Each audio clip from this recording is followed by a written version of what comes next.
led to a search for alternative health protocols. Food played a major role in the protocol, which ultimately led to her recovery. Since then, she enjoys speaking about her experiences and educating others about the value of using food as medicine. So please welcome Stacie.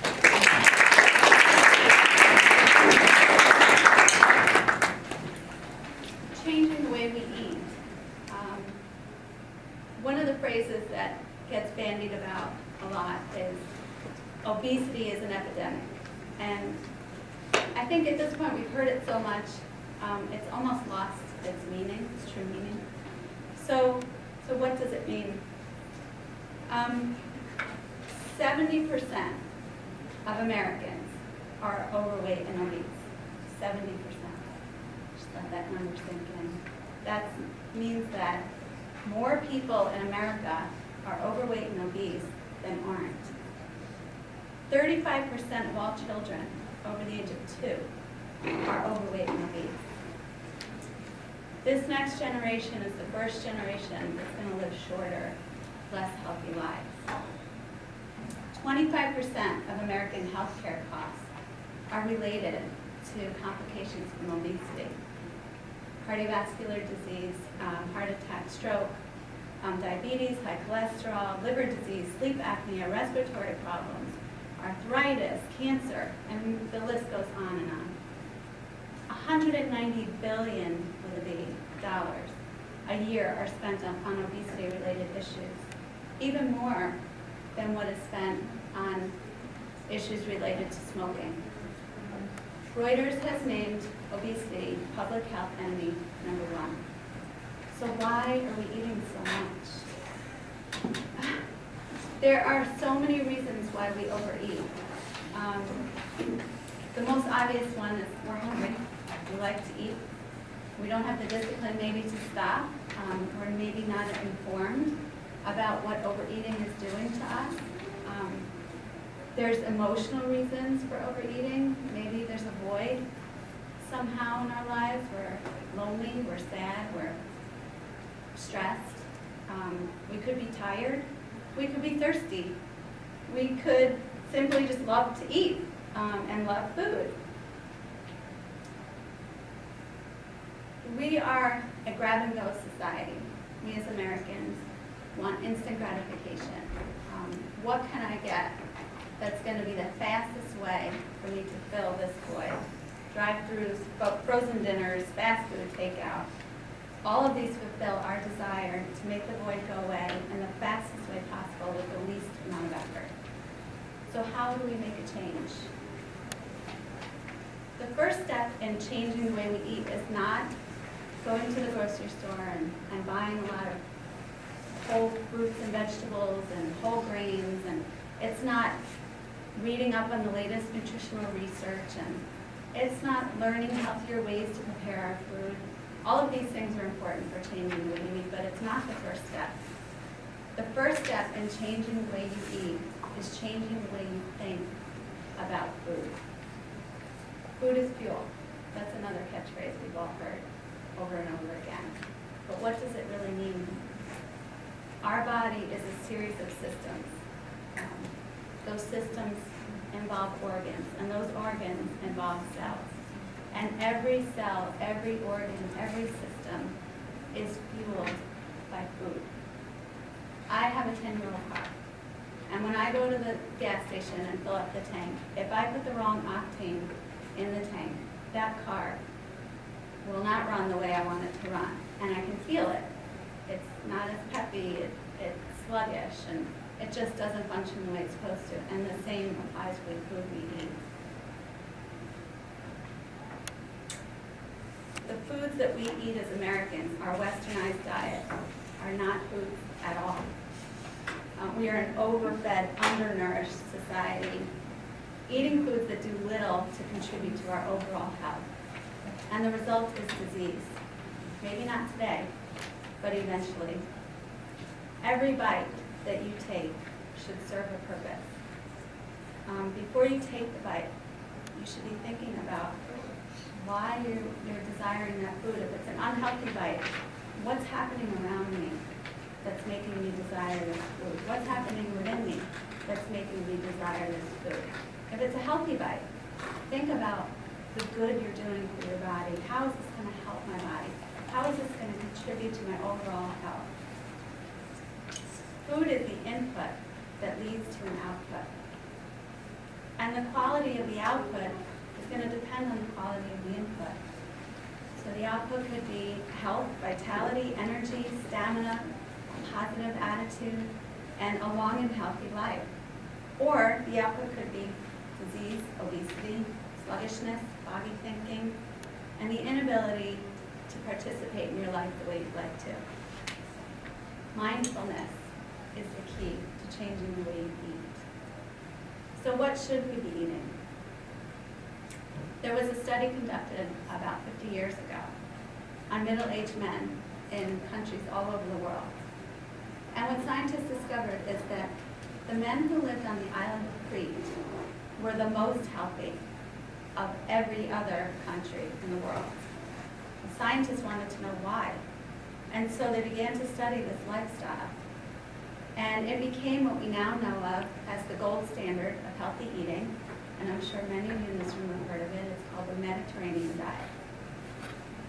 So what scientists have realized is that the Mediterranean diet actually decreases risk factors for cardiovascular disease. One study in particular, the Lion's Diet Heart Trial, showed that people with cardiovascular disease already existing after 3 years on the Mediterranean diet had a 56% lower risk of dying and a 50 to 70% lower risk of subsequent heart attack. So what is the Mediterranean diet? It's a mostly plant-based eating plan. I think diet is a misnomer with this particular lifestyle because it is a lifestyle. It's not necessarily a diet, but just for ease, I'll call it a diet. Eating the Mediterranean way includes whole, real foods, very little meat, moderate amounts of healthy fats, nothing processed, whole grains, vegetables, fruits. These should be the main event in the meal. I think that we as Americans make meat the main event. It usually takes up the bulk of our plate. Grains, whole grains, colorful vegetables, these should take up the bulk of our plate on this particular eating plan. Proteins can be beans and legumes. Eggs are allowed. Small amounts of meat. Meat should be a sometime food, particularly red meats. Red meats contain saturated fats, which have been shown to increase risk factors for cardiovascular disease. But not all fats are forbidden on this diet, which is really not what we as Americans think of as a healthy eating plan, having fat in your diet. Usually we're thinking low fat or no fat, but this is just not true. Scientists have discovered it's the type of fat, really, that makes the difference.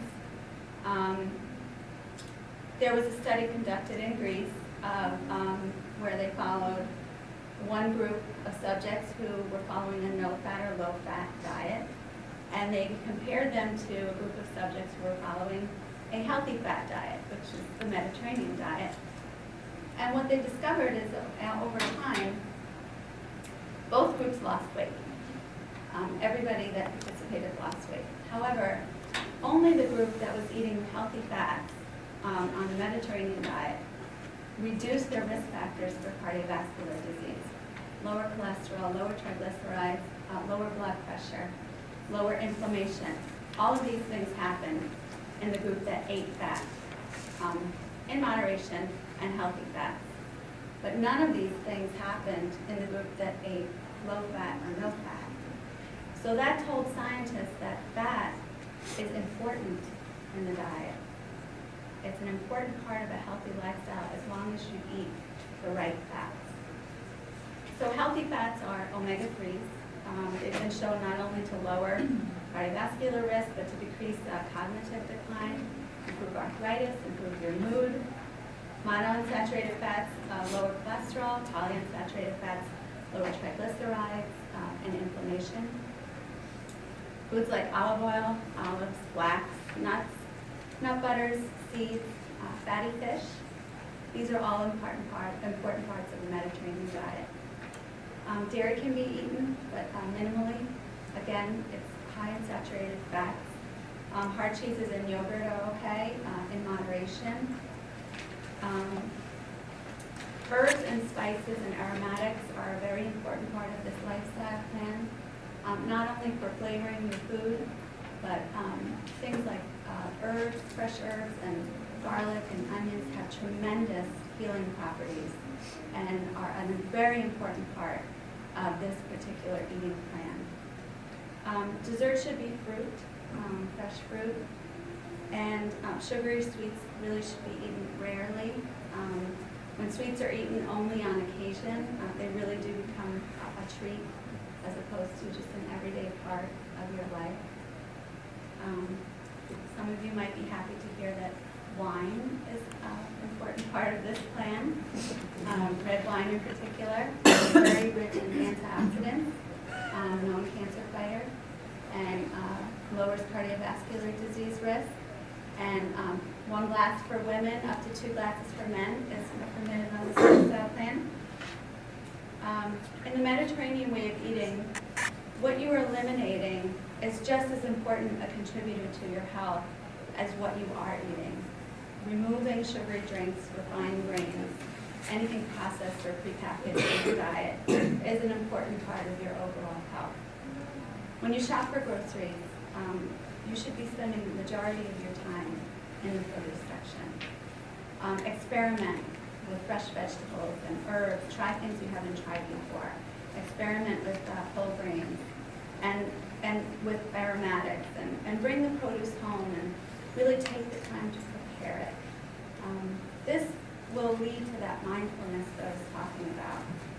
Preparing food is a time investment to your future health.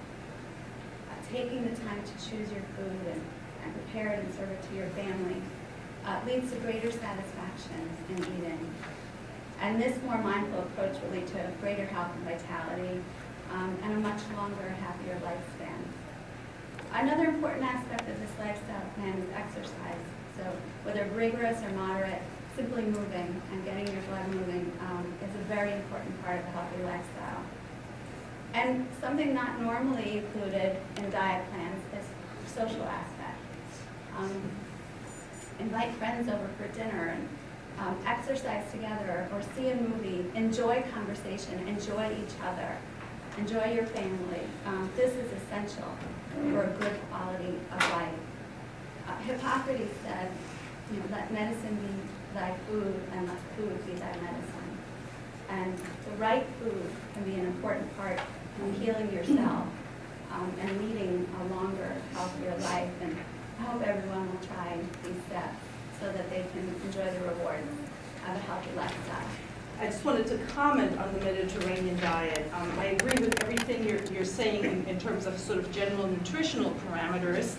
However, even the Mediterranean diet, I think, needs to be seen in sort of cultural, ethnic type of a context, because if you find an obese Eskimo or an obese Japanese person, you can't put them on a Mediterranean diet. So I think the important thing about diet is really your core message, which is no processed foods and whole foods of the geographical area where you're coming from, because that's what your digestive system historically has been used to for generations and generations. Yeah, I agree So, with you. An Inuit diet has for eons been whale meat and basically protein.